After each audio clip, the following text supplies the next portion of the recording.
دوستو، ایک رپورٹ کے مطابق 1948 کی ایک دستاویز نے قائد اعظم کی بطور گورنر جنرل تنخواہ ظاہر کر دی ہے۔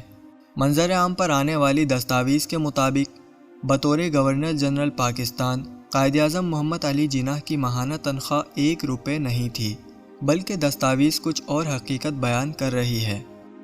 اپریل 1948 کی سیلری سلپ کے مطابق پاکستان بننے کے بعد پاکستان کے پہلے گورنر جنرل قائد اعظم محمد علی جناح کی تنخواہ 10,416 روپے اور 10 آنے تھی۔ کیونکہ یہ بہت بڑی رقم تھی، اس لیے بھاری شرح سے انکم ٹیکس کے علاوہ سپر ٹیکس بھی لگا اور 6,000 روپے سے زیادہ ٹیکس کی کٹوتی کے بعد انہیں 4,304 روپے اور 10 آنے ملے۔ یہ ڈاکومنٹ پاکستان آرکائیو ادارے میں محفوظ ہیں۔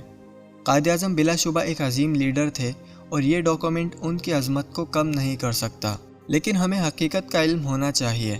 تاہم 1 روپے تنخواہ والی کہانی اور اس ڈاکومنٹ میں تضاد پایا جاتا ہے۔ اسی سلسلے میں نیشنل آرکائیوز پاکستان کے سابق ڈپٹی ڈائریکٹر جناب محمد رمضان شوقی کی ایک مراسلی کا عکس نامہ جو روزنامہ جنگ راولپنڈی میں 12 فروری 2002 کو شائع ہوا تھا، اس کی تصویر بھی آپ ملاحظہ کر سکتے ہیں۔ قائد اعظم کا نام جب بھی پاکستانیوں کے سامنے لیا جاتا ہے تو ہر پاکستانی کا سر فخر سے بلند ہو جاتا ہے اور اندر سے ایک جذبے کی لہر دوڑتی ہے۔ وہ سب سے زیادہ با اثر اور پرعزم انسان تھے جنہوں نے پاکستان بنایا۔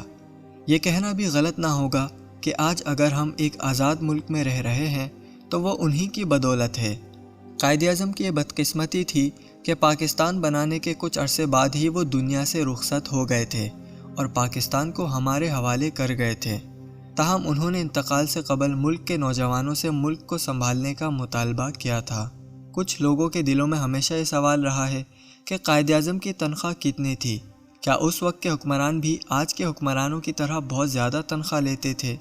لیکن ان تمام سوالوں کا جواب اب ایک دستاویز نے دے دیا ہے جو 1948 کے نایاب خزانے سے برآمد ہوئی ہے۔ منظر عام پر آنے والی دستاویز کے مطابق بطور گورنر جنرل پاکستان قائد اعظم محمد علی جناح کی ماہانہ تنخواہ 1 روپے نہیں تھی۔